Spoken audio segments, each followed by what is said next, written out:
bad about spirit.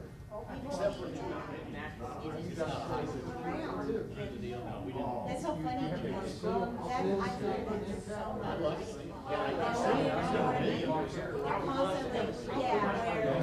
They want us to, like they want us to make it into a park. It's supposed to, it's not supposed to be.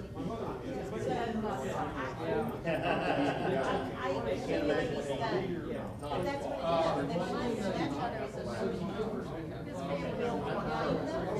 but they don't really want to live in this one. Good evening, everyone. We're going to start the meeting. It's after 7 o'clock, and we're a little sparse this evening. I don't know if some people got lost. There's no sign out there like we used to have that had the arrow. No, inside the building, I mean, not outside the building. Yeah, I saw the ones outside. I used to put them up. Okay, John, Liz is not here. No, she won't be here. I'll take over for her. You will do the announcement that Liz wanted to make then? Liz is the leader of our ICO group, and which means Inspiring Connections Outdoors. So go ahead, John.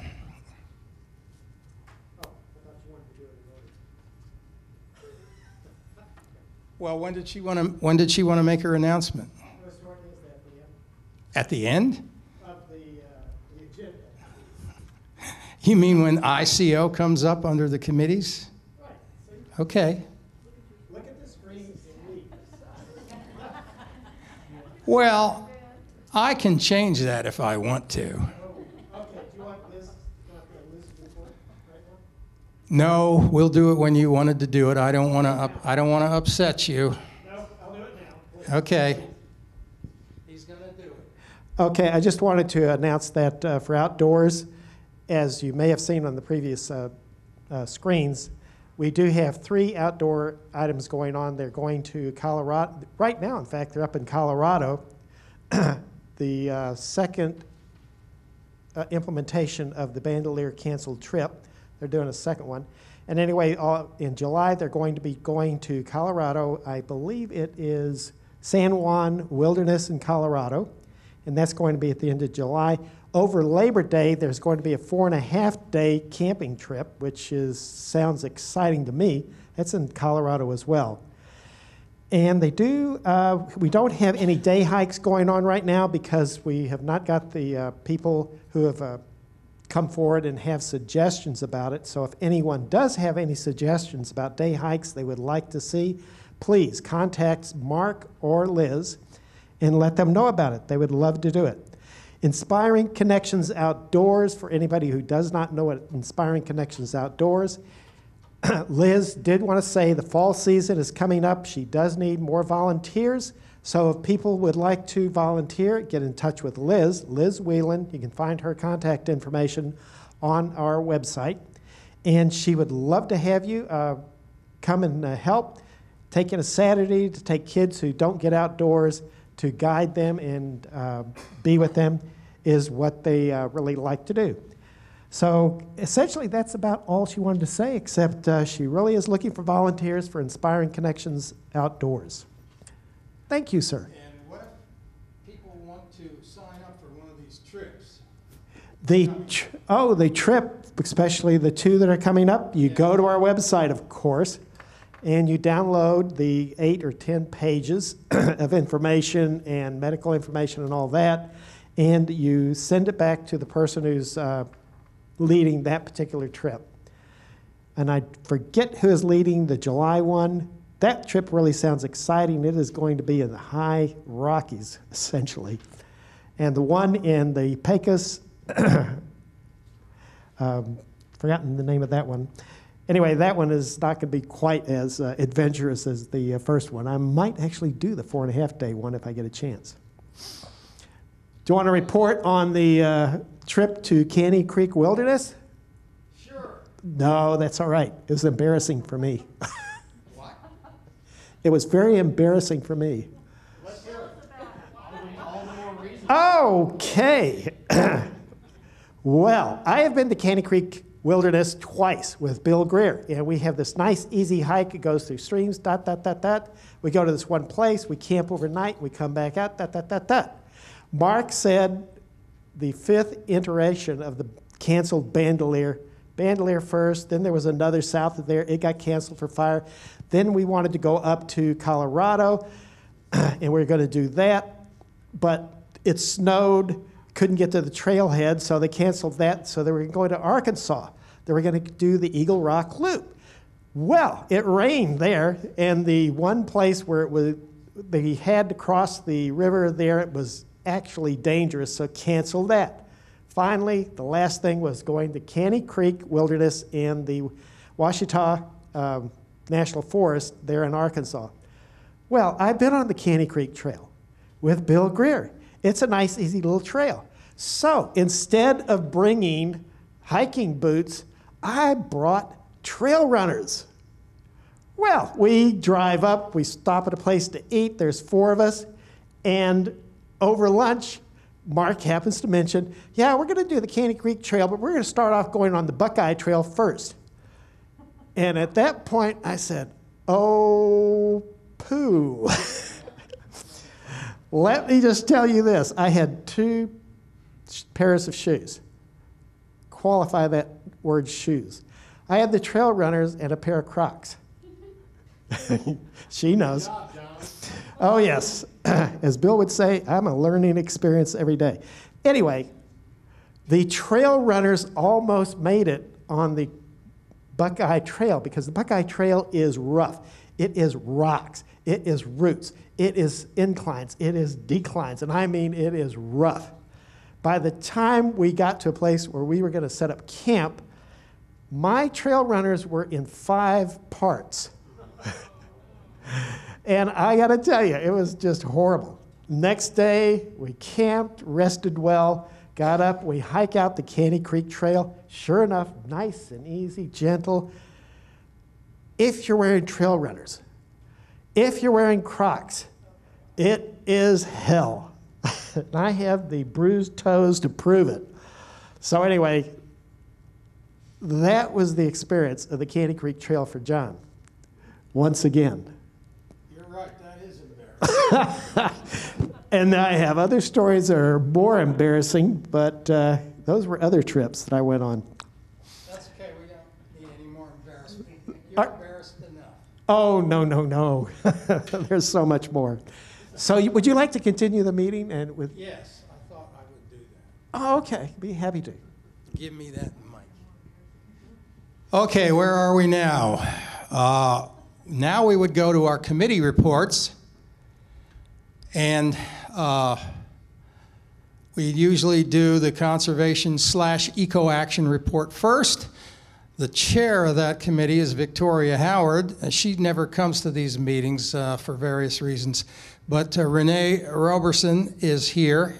Can you say anything about the committee, Renee? The next meeting we have, we'll be talking about batch plants and some of the legislation we need to do.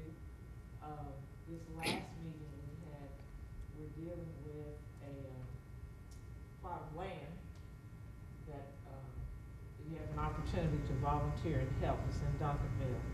And so we have an opportunity to maybe be part of trail, park, or whatever they choose to make it. And I'm sorry.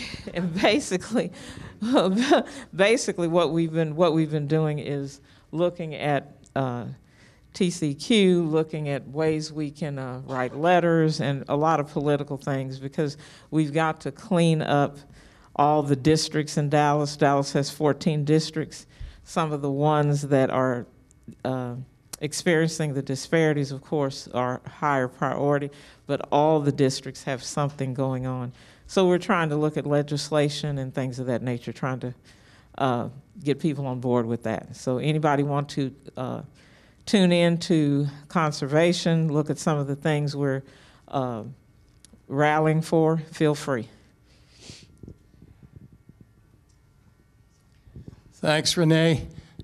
Before I forget, if you're here for the first time this evening, we have a form over on that table where all the good stuff is that you can fill out if you'd like to get our e-newsletter for free, emailed to you each month so you'd know what's going on. So if you're interested in that newsletter, don't fail to fill out one of those forms. Moving on with the committees. You want to go backwards? Some of the other committees are outings. I think we've already dealt with that as well as we can this evening. Haven't we, John? Here is what you were talking about behind you there, right? And again, if you want to sign up for some of these trips, then go to our website and do whatever John told you to do. Okay.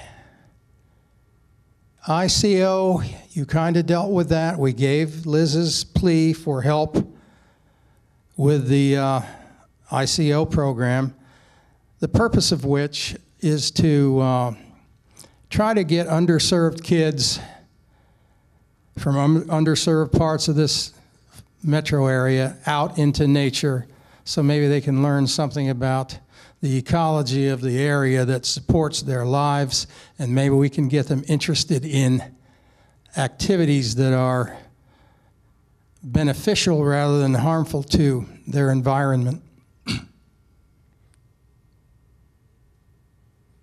There's some more information on ICO.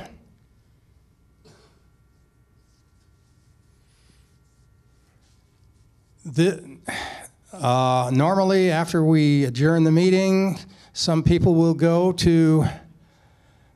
back to Fuzzy's to eat tacos and drink beer and talk, commune. Okay. Moving on. That's it? Okay. Renee, if you would come up to please introduce our speaker for tonight. Dan, we do have a fire sale going on t-shirts. Oh? Yes, $10 for t-shirts, and the first 4 people get a free calendar. You have polos? We have quite a few collars, and some regular t-shirts. So, Okay. $10 tonight only. How much for a polo? $10. Oh, I better take a look.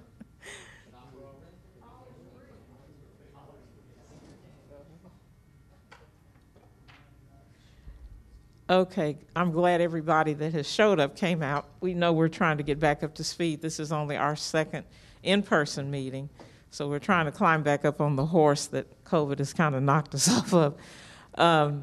My name is Renee Robertson. I am co-chair with Victoria Howard. Victoria's not here tonight, but we are the two that are responsible for finding speakers. So if you guys have things you want to hear about, let one of us know. Victoria is chair of the conservation committee that we have. I'm also the environmental commissioner for District 8 in Southeast Oak Cliff. And the city council, if you do not know this, the city council has a CCAP. It is a plan for how we will bring all of the city up to equality, equity, and quality is what the focus is now. And to do that, there's certain parts of town, north and south, that have enough issues where we're going to have to bring them up equitable before they can be, before we're all equal. So the CCAP has different goals. One of them is forestry. It is about our trees, saving our trees, learning that, maybe you're lazy and you don't like to rake, but a tree is something that you shouldn't cut down. So my mother has neighbors who've cut these trees down, and now they're scraping for a shade. So trees do a lot of benefit. And this is Karen Howard. I met her at one of our commission meetings, the Environmental Commission. City Council created the Environmental Commission to help them get to that goal and look at issues that affect our environment. And Karen's team that she's on with Philip Irwin, who will be our speaker next month, they deal with trees, and her focus is invasive plants, things that damage the environment and things that do not, that you may think are damaging. So Karen is a forestry, Dallas Forestry with that team, and I'm going to let her add in some other things.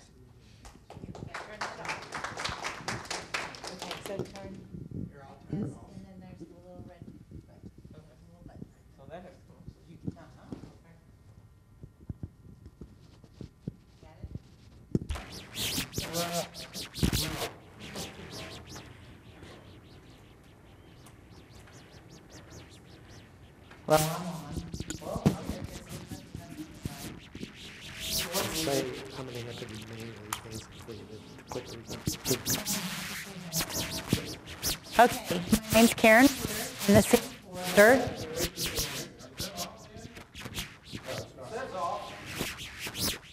RF mute off. Okay. Know what's going on and on. Kind of in and out. No. And we're only doing this for the recording. I talk. I'm scared that the speaker's going to blow out if I talk my normal. So we're working. Okay, so I'm the city forester. I came to the city of Dallas in 2008.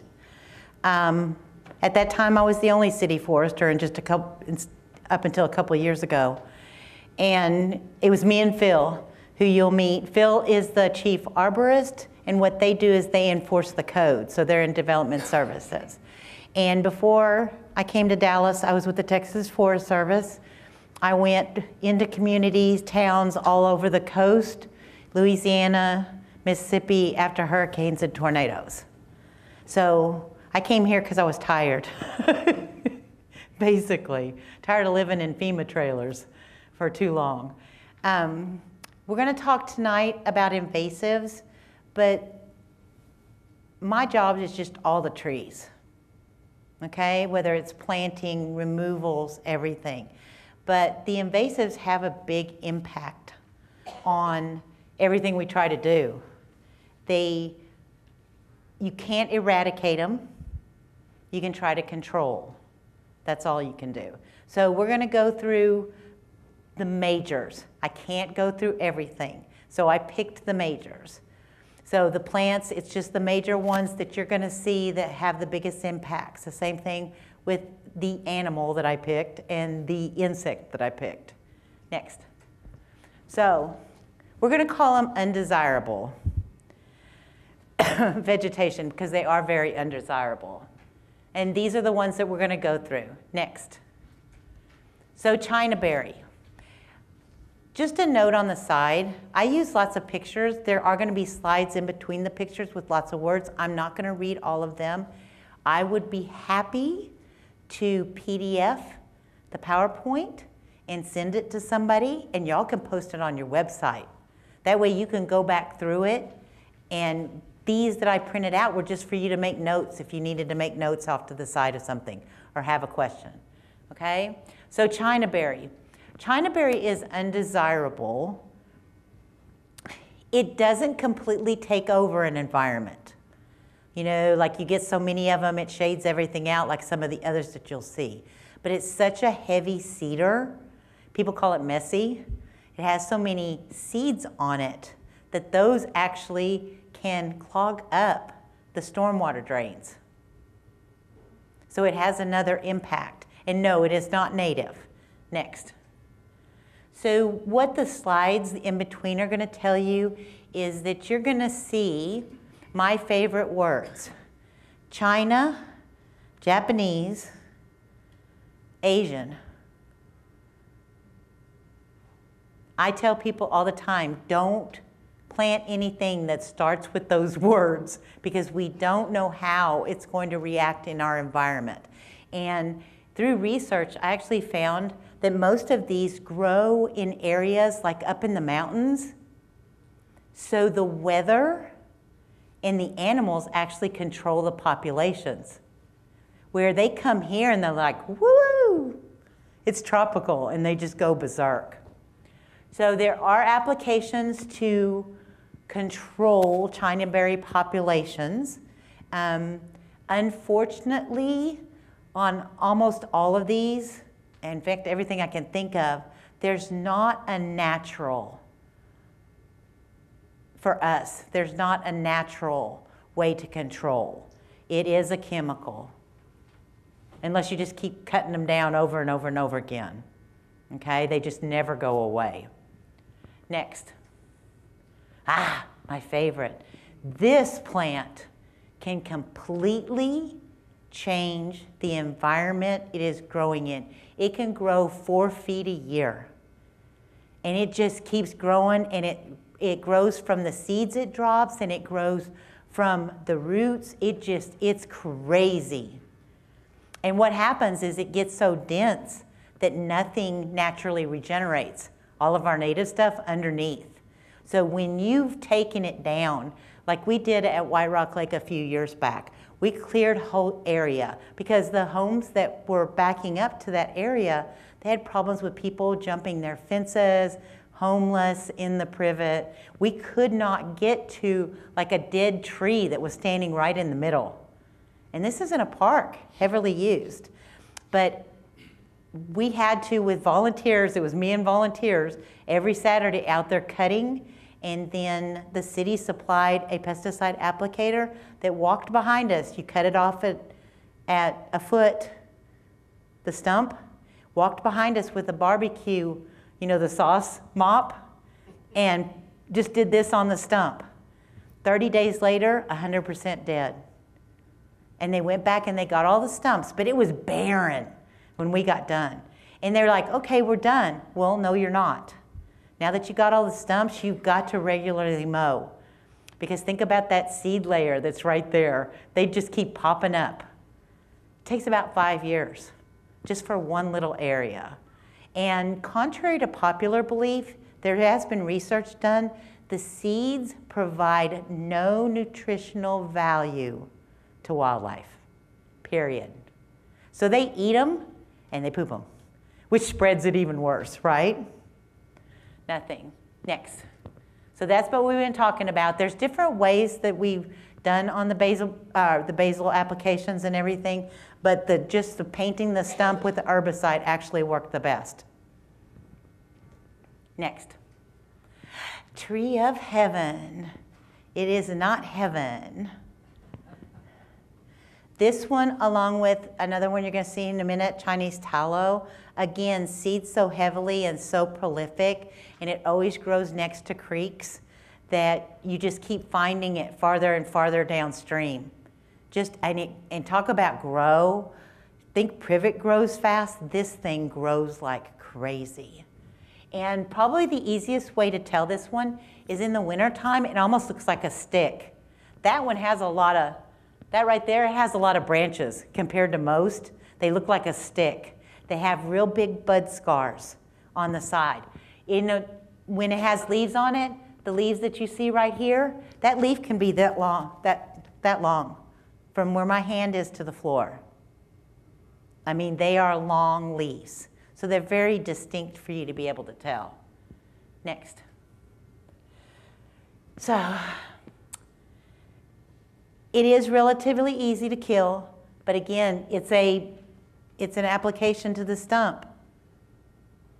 And unfortunately, most of the creeks and floodways in the city are private. They're actually not city, but we don't even have enough staff to keep up with all of this. Because again, you're controlling populations, you're never going to eradicate them. I have never heard of anybody be able to eradicate any of these out of their environment, their city. Next. Chinese tallow.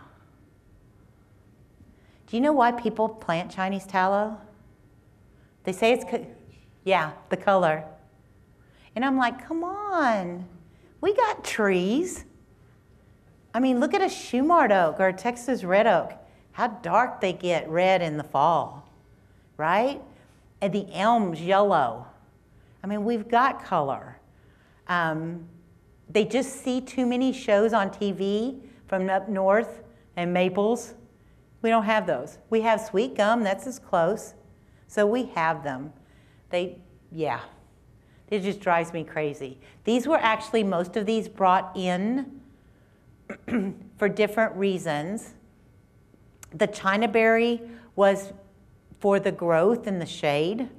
I don't know why, it's like we don't have trees here that grow and have shade. The Chinese tallow was actually brought in right at the end of the Vietnamese War because the Vietnamese actually used the sap, the oil, for their lanterns and everything. The Chinese pistache, one of the reasons it got popular here, they brought it in, was because they used the leaves for tea. So weird ways to bring it in. Next. Same thing. We've been trying Chinese tallow forever. Now, this is the one tree, the one invasive, that has a huge economic impact. Did you know that? In East Texas, it has spread up from the coast, right? And in East Texas, where they are growing wood for wood products, they will harvest the wood and they have to do some treatments and not plant immediately afterwards, right? But this thing will pop up and reseed and grow and completely shade out the loblolly pine seedlings. You know that yellow pine you get at the store at Home Depot and Lowe's, southern yellow pine, that's loblolly. And I mean, it will completely take over. So now they have an extra step. They have to continually treat the Chinese tallow to keep it down. And it does have an economic impact on those wood products. Next. Yeah, giant reed. We just actually started, I do not know how it got here. Started seeing this pop up about 7 years ago. And it grows so fast. And this is one like bamboo that you have to take a minimum of 6 inches of the soil with it. If you want to get rid of it, there's no treating. I mean, I've never seen one work 100% treating the top because it grows from the roots of the tubers like bamboo does. And so you have to cut it down and then take a bulldozer and scrape the soil off. And then you may still have some roots remaining. You never know. Next. All right. So remember what I said about had to make choices here. Which one we're going to talk about? Well, our biggest invasive animal that has the biggest impact on where it's at, everything around it, is feral hogs. Next. So we have active trapping. And because everybody needs to remember there's a difference between urban and the forest in East Texas or rural, right? We're under bigger constraints. And when I was in school, one of the things you learned, they did not have urban forestry at that time. But as a sidebar, I just happened to have a professor that was his specialty. And what you have to remember is urban forestry, it's actually people first, not the trees first. So I'm always doing the balancing game, right? You don't want that bad tree that will impact. Well, feral hogs will go anywhere and everywhere they can get food. And if we have a drought too much longer, if we don't have regular rains, they're going to be hitting even more into the neighborhoods. Right now, you'll find them along creeks and in natural areas, but they'll come up anywhere that they can find food and water. During the summertime, it is the worst. But one of the constraints we're in or under is that a lot of places in Texas, they have hunts. You know, they take people out and they hunt the hogs. Which I can tell you, there's only certain hogs you can eat, the food. Well, we can't kill them on city property. Okay? So we actually have a contractor that traps the hogs and then hauls them off. And the reason we aren't charged an exorbitant amount of money is because then he takes them in a trailer to a slaughterhouse in Fort Worth, who then buys the hogs from them. So at least the meat is going for a purpose. And believe it or not, these guys are so good. In 5 years, they've only had one hog die. Because feral hogs are like anxiety to 100%. I mean, they get anxious when the trap door drops. These guys are good. They build the traps and the doors are automatic, and there's a camera up in the tree, and the camera has a sensor on it, and when it goes off, it pings the guys on their phone. And the guys can look on their phone. They do hunts all year long with groups and stuff. They can look on their phone and drop the gate if they need to. And it's the simplest thing to draw them in. Corn and corn syrup. We'll bring them into the trapped area. But the bulls, the males, are usually alone. The females and the babies won't go anywhere the males are. It's just this huge game that gets played. And then we have smaller cities around in the Metroplex that will catch them, take them to the city line, and let them go. Yeah, their code says trap and release. I know. It's not really much of a control, right? It gets them out of their city, but no telling where they're at. And the females can have 4 litters a year. Not 1, not 2, 4. That's why it's so hard to control the population. In the Trinity Forest is one of their favorite places to be. And although most people wouldn't think it, we're very lucky for one reason. We have McComas landfill. Right down there on 20, and the hogs love McComas landfill. So we literally have McComas ringed with traps, and they trap buku's amount every month there. They hit the other areas. We move our traps throughout the city into different areas because they'll move, but they always stay around McComas, and that's the only thing that helps us control those populations in the Trinity Forest, literally, is that we have that landfill there. So we've gotten probably, yeah, I'd say that in the last few months they've been trapping a lot. So you could put another 500 on those feral hogs. So since 2017, we're right at 3,000 feral hogs. But with their anxiety, the minute they drop that trap door, we've had hogs, they get out there as fast as they can. You know, the guys that own the company, Taylor and Mark, they will immediately call one of their guys to get a trailer out there, because you'll see those hogs, they'll start running at the fences, you know, with their heads, and just go into a frenzy. If you get too many of them in there at the same time, it'll be a frenzy. That's actually how we lost the one. And there was one bull that was 400 pounds. You should have seen that poor guy that worked for Mark trying to get it into the trailer, because they don't want to move. It's not like, you know, you can hit him on the rump like a cow or pat a horse, get him in the trailer. No, he was trying to manhandle that 400-pound hog into the trailer. I should have taken a video of it because it was pretty funny. Next. All right. So this is the one thing that I need y'all to know. Has everybody seen the news lately about the emerald ash borer? Okay. So we actually were notified about 2.5 weeks ago by the Texas Forest Service. We have had traps out since, it's about 3 years now in different parts of the city. Because they have had, let's see, it was 6 years ago, Fort Worth, they found them. It was on the far west side. They don't move. They don't like jump, right?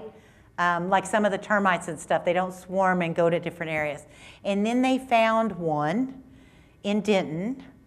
And then the next year they found a few more in Denton County. So we had put some in different places, but kind of a lot of them on the west side, you know, Elm Fork, all the way up 35 as far as the City of Dallas property goes, which is Sandy Lake, I think is the name of the street. Yeah, you can see it as you're going up 35. So we're pretty far up.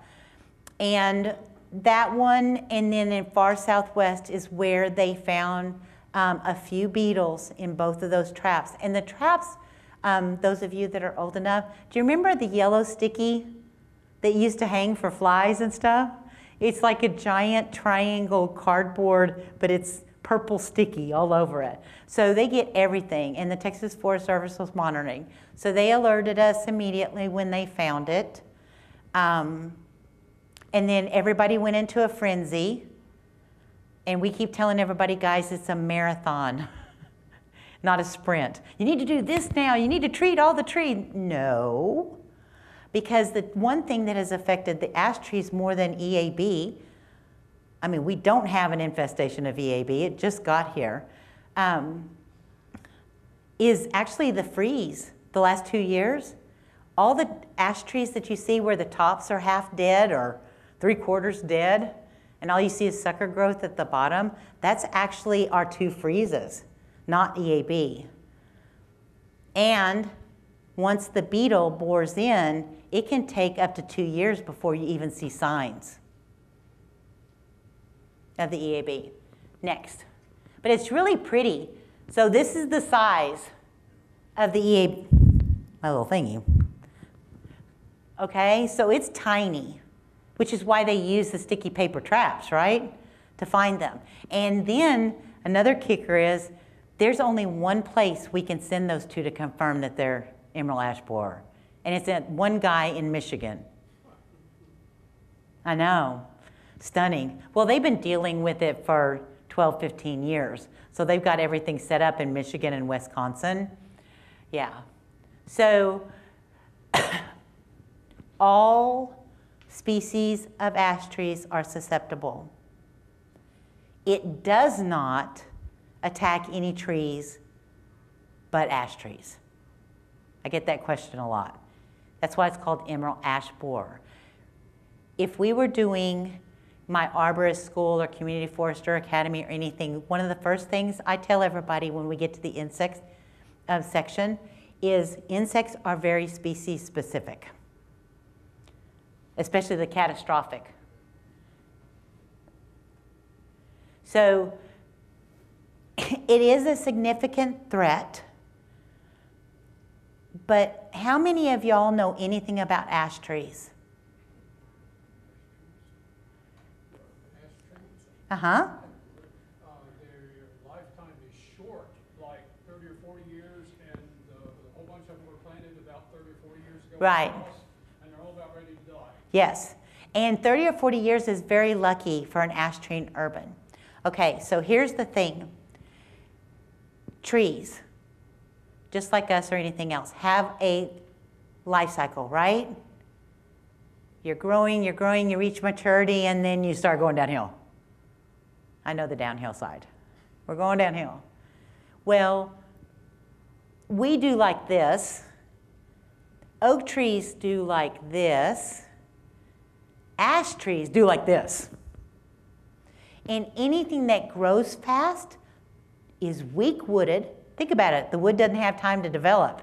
It's growing fast. It's very weak-wooded and declines and decays very, very fast. So now I'm going to go back to everybody wants us to treat everything. You do the treatments like every 2 years. They're not horribly expensive. They're not cheap, right? Why would you do the treatment on a tree that's been affected by the freeze? Half the crown's gone. It's starting to decay. It's on this side of downhill. That's the thing we're trying to let everybody know. That Remember I talked about balance? I have to do balance all the time. That's the balance. Especially a tree that's like that, in that condition, poor condition, and it's in a public space. So in other words, it could be a public safety issue. That goes back to what I said early on, people first. I have no problem removing a tree in front of your house that is likely to fall and hurt pedestrians, cars, people, or your house. If it's mine, if it's city, yeah, we're gonna remove it. And we replant. That's why we push so hard the planting. We're never gonna catch up, but you constantly plant to replace the aging trees. And hopefully plant something that has a life like this. Not, and you think ash are short-lived, hackberries are even worse. But at least both of them serve a purpose, a very vital purpose in nature. They both do. Next, they've actually done studies in Europe who have had ash borer for a while, again, and it showed that the removal of all the ash trees or death by emerald ash borer actually had a cascading effect on insects and then wildlife, which was catastrophic. Because there's something over 100 species of insects, and most of them good, that have some part of their life affected by ash trees. So, and hackberries are the same way. Even with the monarch butterfly, their stop over here, that's their 2 favorite trees. So they have the place in nature. What we need to look at is those more urban, right, in your homes. And the other thing you got to remember about ash trees is they're like Lay's potato chips. You can't just have one. They're not quite as invasive as some of the ones we talked about before, but they can get overpopulated very quickly. So if you lose ash trees, like in the Trinity Forest, it's just going to keep regenerating new ash trees over and over and over again. The seed bank is huge.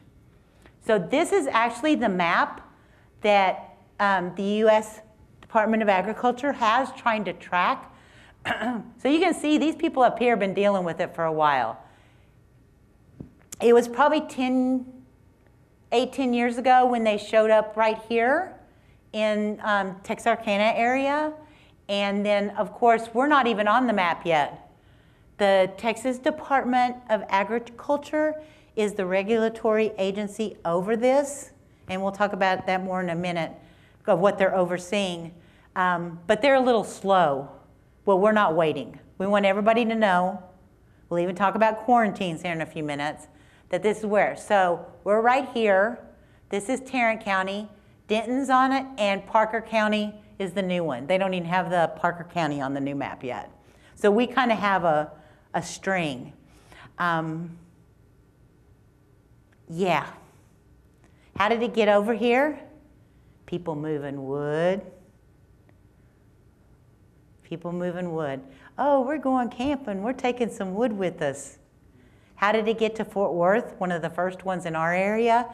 It's the first place it showed up with is by Mountain Creek and the lake, Mountain Creek Lake. And there were some folks on the lake building a new home, beautiful home. Well, when they started like tracing back where it came from, they were from Michigan, and they brought some wood with them. Isn't it funny? A lot of the insects, subterranean Formosan termites, it's people moving wood around. Oak wilt, which is a fungus, it was people moving wood around, that it jumped from area to area. Yep, so we need to stop that. That's what we need to control. Next. All right, so the beetle emerges from the tree, lays some eggs, larvae, and new beetles. So there's your cycle.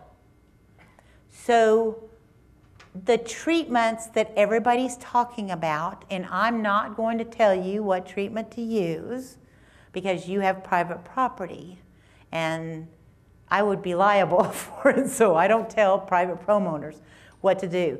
There are a lot of people, and we'll talk about here in a few minutes, that you can call to come look at your tree. first to see if it's an ash tree, but then what should I do? But what happens with the treatment we're going to use, which is the injection, because it's more confined, there is a soil drench, but we're not going to do a soil drench like in a park or a public space, right? That's not a good thing to do. So we're going to inject it straight into the tree. Well, that kills the larvae because the larvae feed on the wood inside the tree. I'll show you some pictures in a minute where you can see the tunnels just zigzagging back and forth. And what that is a tree trunk has bark, xylem, cambium, phloem, then the heartwood. Well, the xylem and the phloem are the vascular system, let's call it vascular system, that moves water and nutrients up and down the tree. Well, they're eating tunnels through it. That's why the tree declines. Because there's no longer what the tree needs, the water and nutrients moving up and down the tree. It cuts it off. And that's why it'll look like a lot of those trees y'all are seeing now where the crown starts to die from the top, right? And then dies because that's the farthest part away for that water and nutrients to go. So that dies first. Make sense? So they're eating through, this would be the bark, the xylem, the phloem, and the heartwood. The cambium that's in between, those are actually, it's very thin, those are actually the cells that divide that create the xylem and the phloem. So you don't ever want to cut through those, because then you're not going to get any growth on the tree at all. Sidebar, the chemical that we will be injecting, that everybody's been using, municipalities, to inject into the tree, kills everything that feeds on the tree. That's that balance thing. We're trying to control the population of EAB at this stage before they emerge, so the population doesn't keep growing, because everyone that emerges is going to lay more eggs, right? Go to the next tree, lay more eggs. And then there's another, not only another tree, there's more beetles. So we have to take, that's the bad with the good. In the northern US, they do have a parasitic wasp that has had some success in I don't think Michigan and Wisconsin have used it, but Ohio, Illinois, right there in the middle. And the problem is they tried it twice down here and the wasps were dead in 2 weeks. They can't take the heat. So we're looking for other things. They're also doing research on, they have found a few trees that seem to not be susceptible, and they're doing research to see if they can clone or cross those trees. There's something, a chemical in those specific trees that the beetle doesn't like, and the larvae don't live. So we're doing research for that. All right, next. So do you know your ash trees? Okay, the way I teach it in Tree ID is that we have a very small group, 5, maybe 6 small, large shrub trees that have one thing. Next. I think I put the pictures in here. Oh, no, go back. All right. Ash trees have opposite branching. Okay? The leaves are opposite each other. The branches are opposite each other. You need to look at the whole tree though, because there might be, you know, like one got broken off and you're going, oh, that's not opposite, it's alternate. You know, here, here, here, here. No, look at the whole tree. It's one of the easiest ways to identify ash trees in the wintertime, because all you see is the opposite branches go up. They're curved. They curve like this. Opposite, opposite. Okay? So you've got to know your ash tree, and do I have an ash tree? That's probably more. We actually got asked by a council person, will you be able to go out to every homeowner that calls? No. Number one, there's only me.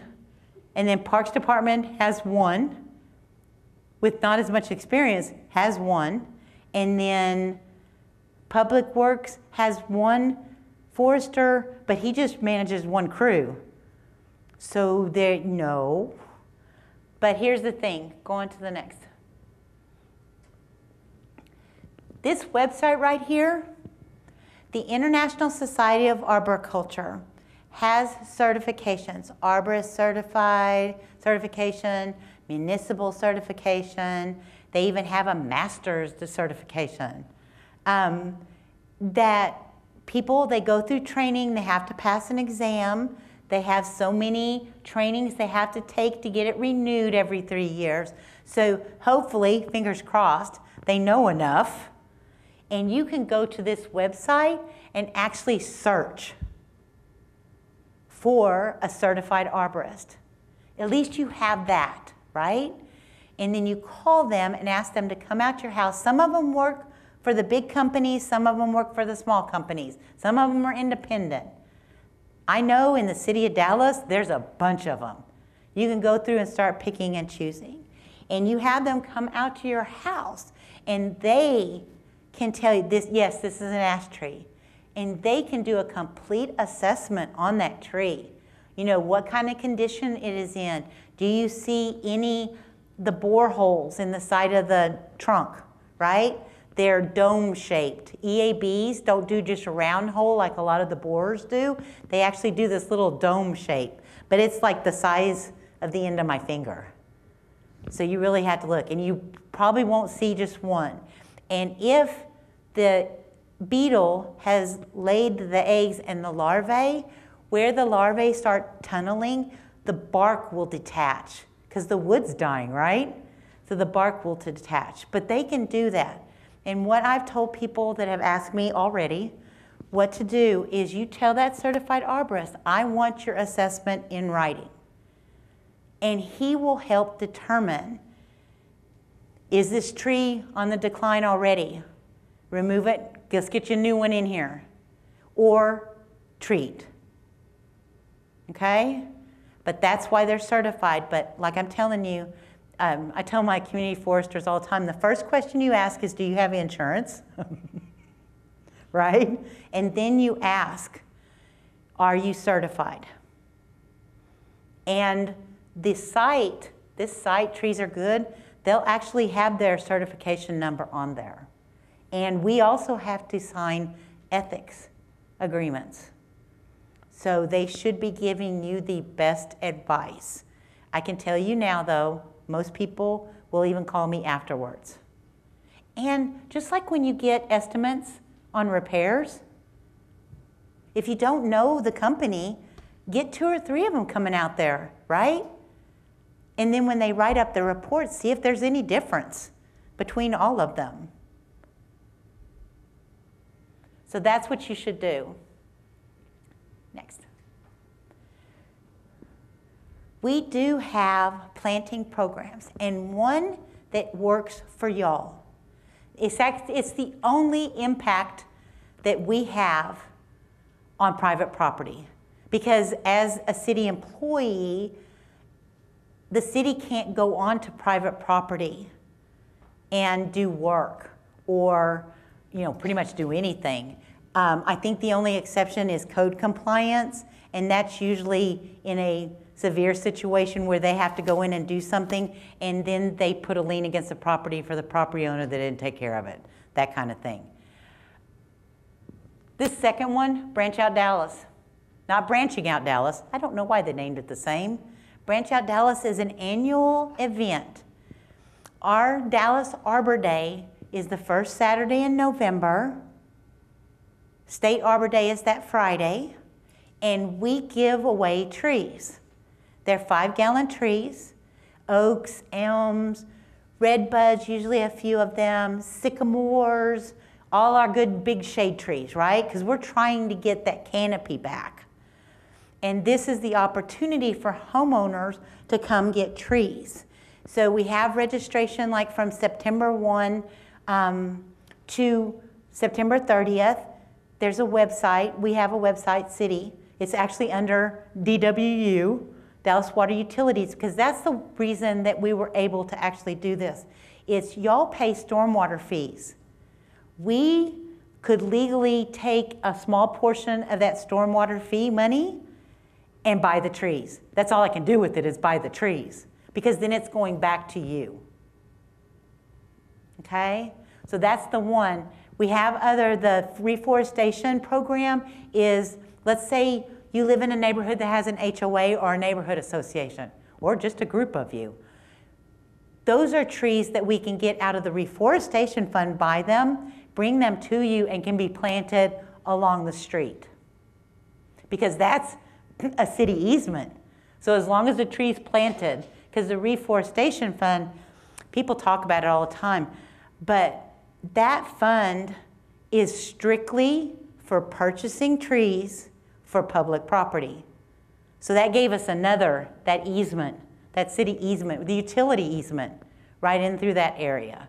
So depending upon where you live, depends on where that, or how wide that easement is. Okay? Next.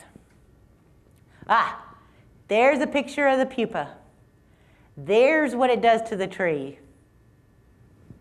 And yes, this bark, I mean, we just took the bark and it just peeled right off, which y'all know is very unusual. And can you see the little hole, how domed that is? Yeah. And this is what the tree starts to look like, which looks a lot like the freeze damage, but that's EAB damage. That's another reason to call a certified arborist out to your house to determine, one or the other. Of course, this one is getting really close to 50% of the crown. Why does that matter? You know why it matters? Because the tree knows how much leaf surface area it needs to survive. Remember 5th grade photosynthesis? That's leaf surface. Not number of branches, leaf surface. And this is talk about surviving, not thriving. So as it loses leaf surface area, it starts more and more. You can see a little bit of it on here down at the bottom. You've seen sucker growth, where all of a sudden you see bing, bing, bing, bing, bing, bing. That's the tree trying really hard to put leaf surface out again. And the problem with that is by doing that, it sucks energy out of the tree to get more energy to the tree. But once these branches are dead, they're dead. It's tough choices, but those are what we got to make. Next.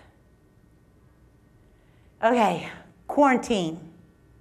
The quarantine is regulated by the Texas Department of Agriculture. And the purpose is that it's trying to control the movement, again, from one area to the other. Now, Texas Department of Agriculture doesn't have the wood police out on the road stopping everybody that's got firewood in their car. We have to do our part. So it is controlling the movement of the wood, which, from my stories you can tell, is how it moves around. So it's the only way. Texas Parks and Wildlife is working on, I don't know how they're going to enforce, but it's kind of like you bring the wood in, it stays here kind of thing. Or you can't bring wood into a state park. You can only use the wood they have already. So they can control that. We don't even have any city code to control, I'm gonna make up a name, Joe Smith down on this road, that he has a tree service, but he sells firewood, right? If there is a good thing, a ray of sunshine, is that you can't move that wood from this county to a non-quarantine county. Now remember what I said, and picture a map of North Texas. It's Dallas, Tarrant, Parker, Denton, and I guarantee you Collin won't be far behind us. So we actually have a string together counties where things can be moved back and forth because they're already under quarantine. Next. So what are we going to do with all the trees we cut down? Texas Department of Agriculture has very specific guidelines for this. In fact, they have to come out and inspect, because most people immediately go to mulch, which can be done, right? There have been some studies that actually shows the chipper, you know, the big machine chipper, because it creates so much heat within, and while chipping and the blades and the grinder, cutting the wood, that they have found almost 100% death for any larvae left in the tree. But that's just new research. So the TDA, the chips have to be no more than 1 inch in 2 dimensions. So it have to be less than 1 inch and less than 1 inch. But you could have a long piece, right? Because you saw the larvae in that picture. It's not that small. And chip in place, and or have an area where the chips can be composted, because y'all know compost heats up, right? And the heat actually kills as the wood is composting down. So the city, we're looking at different avenues. You know, sanitation actually has a company that chips at McComas, but that's far south, and if you're transporting all that stuff from far north, then what are the chances, especially if it's got beetles in it, right, that they're just going to fly out down along the road, which is not what we want to happen, right? So we're looking at possibly having different stations to do that, and even open it up to homeowners, whether you need to drop off woody debris and or you want to pick some mulch up. So we're using, right, constantly shoveling it back and forth. The one hiccup that we found with that is that most of our chippers only, the largest size tree that round that they can chip is between, depending upon the chipper and the department, 12-inch and 18-inch. And we've got a lot of trees that are a lot bigger. Okay, so what are you going to do right before this? Well, and right now, until we have a better solution, you have to load them up in a dump truck and take them to McComas, which is what your tree service would do, right? Well, not only were we transporting and possibly leaving behind, you know, a trail of EAB, we're also taking that down to McComas into the middle of the Trinity Forest. Okay, guys, we don't need to add any more to that. That's why we're trying to come up with the best solution. And if we do that, no matter what, if we do it at McComas or try and find some outlying stations that even you could use and bring or send your landscaper to them, the larger chippers, some of them can range between $750,000 to $1 million. $750,000 to $1 million to get those bigger, the bigger chippers. Our smaller chippers can be up to $50,000 for a good one. So, but we're trying to work that out and trying to figure that out. Hopefully we'll come up with a solution. The other thing that we have no control over is nurseries. They're all selling ash trees. Hopefully that will slow to a crawl if people stop buying them. Because that's the one thing about trees and nurseries and sales and growers, is that because of the time lapse to get a tree, let's say 3 to 5 years to get a tree to a small size that you would buy, the 5 gallons that I use at Branch Out Dallas, you know, you're looking at 3 to 5 years. So the growers of the seedlings from seed, they look at what people, you know, the nurseries communicate back down what everybody's buying. That's how come you said 30 years ago, 30, 40 years ago, everybody did ash. And then 40, 50 years ago, everybody was doing live oaks. Because there was a demand, and then the growers started growing more, and then people started buying more. So the reverse hopefully will happen, is that when you go to the nursery and somebody tries to sell you an ash tree, you go, no, no, no. Just like with oak wilt and anything else that we've had, the bark beetle, this too shall pass. Okay? Whether it's they move on or we have such good control of it, they don't attack young, because there's not enough wood there, right? Small ash trees that we will still have a good population of ash trees. Urban forestry is all about balance, and diversity breeds stability, right?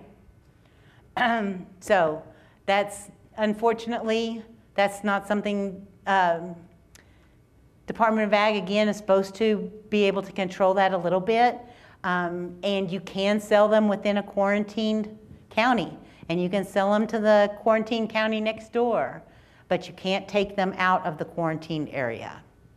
And it is by county, not by city. Next. So, here's some things for you. All right? Again, I would be happy to PDF the PowerPoint and send it to y'all. I have like 4 different email addresses. One of them is COD Forestry. We do have a forestry page. You know when you go to the City of Dallas website and up at the top it says departments? If you click on view all departments, scroll down, it's in alphabetical order and there's forestry. We're completely separate from everybody. There's a lot of EAB information on there, tree planting, everything, all our programs. It also has resources to find other things. Actually, tomorrow morning, I'm doing a virtual meeting, we had to, with Milwaukee, who has been dealing with it since 2012. The one thing they had before EAB that we don't have is a complete tree inventory. It's a smaller city too. We just started on that, so we don't have it to go by. But I'm gonna meet with them, and they promise to give me anything they have that we can use, and how they started and how they got people involved in it.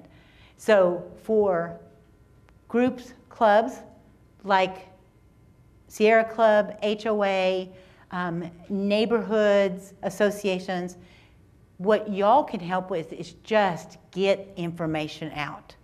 No panic, marathon, not sprint. And it can be something as simple as send them to the City of Dallas Forestry webpage. Say, look on there, see what you need. And we've got it all there for you. Okay? All right, I think that's it. Oh, wait, we're supposed to switch. Wait, we're supposed to switch. Okay, so I'm trying to make it short enough to where we would have time. Whoop, gotta hold it down. For questions. I've got one for you. Okay. I remember it was a couple of years ago that whole swath of trees was bulldozed down in Trinity Forest. Does your office have any jurisdiction or any power to keep bulldozers from taking out half the forest? What bulldozers and where? Trinity Forest. Trinity Forest goes all the way from downtown to past 20. Right, so on the front page of the paper, you may not have been in charge. Well, and we don't own all the property. So, yes. And speak into it. Is it there? Yeah. Good.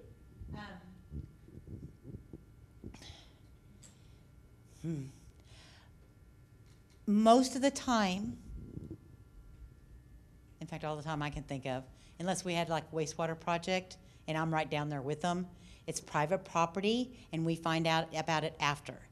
Yes, they can take them to court, they can fine them, but we can't put the trees back. They're gone. That's what we call, oops, sorry. And it's not just in the Trinity Forest. We have home builders that do that. Oops, sorry, we didn't know. Yes, the code we have is protection. Now, it's protection in that, yes, if you own, or you're a developer, and you need this 10 acres that you're going to develop into a new residential area. The code does not say you cannot remove those trees, but the code does say you have to have a permit, and with that permit is a complete inventory survey of every tree on the property, and you are going to pay. You either have to replant, and it's not just inch per inch anymore.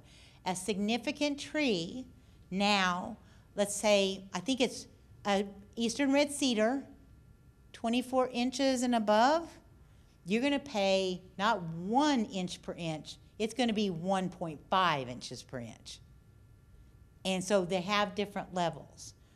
The problem is, it doesn't stop it, and a lot of the big developers, big companies, they're like, that's fine. That's how we got the reforestation fund.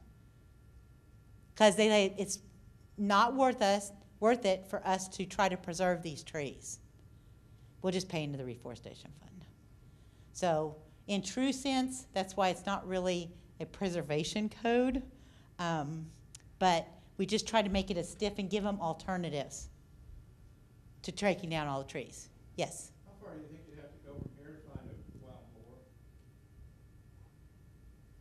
Great Trinity Forest. You know feral hogs are boars. Feral hogs. Yeah. Okay. 35 just north of Northwest Highway. That strip where there's, what's right off Northwest Highway? Gun Club, and then, is it Luna Vista Golf Course? Is it called Luna Vista anymore? Yeah, they've changed the names and stuff. Yeah, right there, because we've got traps out there right now. But you notice Elm Fork, and then you can pretty much follow them all the way down to the levees, and we have traps inside the levees too, because they do horrible damage to levees. Elm Fork and Carrollton? Probably, but we don't go. Yeah. So you're talking about north of 635? I have not heard of them being that far north. Because if I'm not badly mistaken, Irving was one of the ones that went from trap and release to actually trapping. So it's good when the cities around us are helping us out. Yeah, it's the same thing down on the south end on Hutchins and everything. They do trap and release, which puts them right back in the forest for us.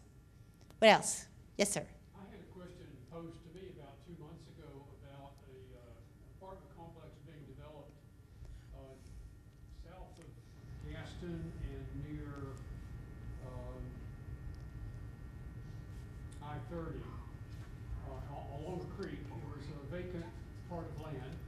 Mm-hmm. On the other side of the creek, there was apartments, kind of like what was proposed, and that this area was completely wooded.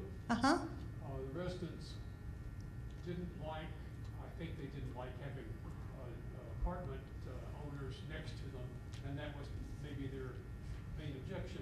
But they started wondering what the ordinances were about tree cutting. You went into some of that. Right. I think I referred them to the forestry people. Did you hear anything about a case like that? Yeah. Probably all the time, huh? Oh, yeah. Yeah, because Phil and I, since we both started so long ago, and it was the only two of us for so long, we talk a lot.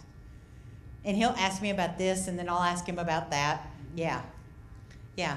But the thing is, like I said, if they go through the steps in the permitting they're supposed to, and the plans are approved, can't do anything. The one thing new that we have in the code that a lot of people don't know about is that a neighborhood can actually get together and do a forest overlay.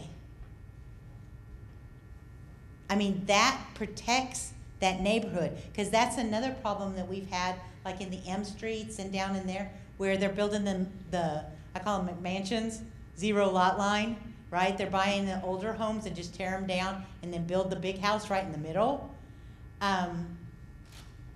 That's the only way, because the code, anything under 2 acres is exempt. So that's those neighborhoods. So we put that in the code that a neighborhood could get together and preserve the trees in that neighborhood. And they actually have to go to the CPC committee and council if somebody wanted to go in and take all the trees down to build a new home. So it's another layer. So far, we don't have any forest overlays for neighborhoods. But we're hoping. I mean, we did the code amendments at the end of 2018. So we're still hoping that some folks will take that up. But the problem is you have to have everybody in the neighborhood. Yeah. Everybody's got to agree to it. Including the people that want to build on it, huh? Well, somebody's saying, oh no, in 2 years I want to sell my house, my property for twice the money, and yeah. Because you'll also see homeowners that are trying to sell their house and they'll take down all their trees because they're exempt. They'll take down all their trees before they sell it. Because whoever wants to buy it says, well, he has to get plans approved to build the new house and everything. They don't. So you'll see the trees wiped out before the property actually goes up sold. Sneaky, aren't they? Okay. Do we have any other questions? I have a question, just a definition for me. Yes. When you go to farms and I see the hogs on the farmlands, and then you talk about the fair, what's the difference? Okay. So in the past, they brought the boars over and bred them with domesticated pigs. Oh, But as everything does, then people, kind of like feral cats, people stopped taking care of them, some of them got out, and they breed so fast. That's where it came from. They're wild. And in 8 or 10 generations, the little pink pig will become a fairy boar. Some of the adult males, yeah, the adult males, you want to see that across the field and slowly back up out of the field, because they will attack just like a boar, and they have the horn and everything. And they get hairy. Yeah, tusks. Yep. Okay. Thank you. What else? One thing about Chinese tallow that's not bad, it makes good honey. Honey, that's right. But we can make honey a lot of places. We don't need the tallow. I'm not saying we should grow Chinese tallow because of the honey. I'm just saying if you're on the coast and you see tallow, Chinese tallow honey, get some because it's good. Okay, we're going to adjourn the meeting now. And David, did you want to say anything about the political committee? Just a minute, folks. We've got David Griggs here, our political committee chair. He usually has some political stuff to tell us, so let's listen. Thank you, Dan. No, not a huge amount going on, except that the runoff candidate that Sierra Club supported, Jay Clayburgh, did win the runoff.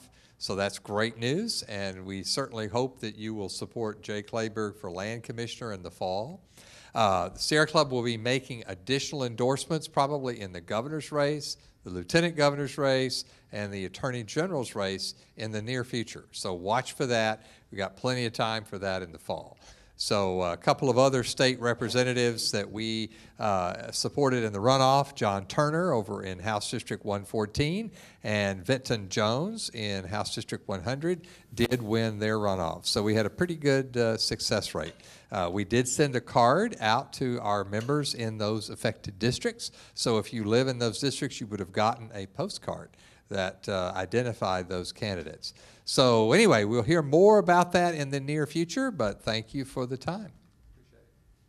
Okay, thanks, David. Okay, at this point, this meeting is officially adjourned. Don't forget, if you want to go eat tacos, go to Fuzzy's. I don't know who's going to go. You'll find out when you get there. It's up on Midway.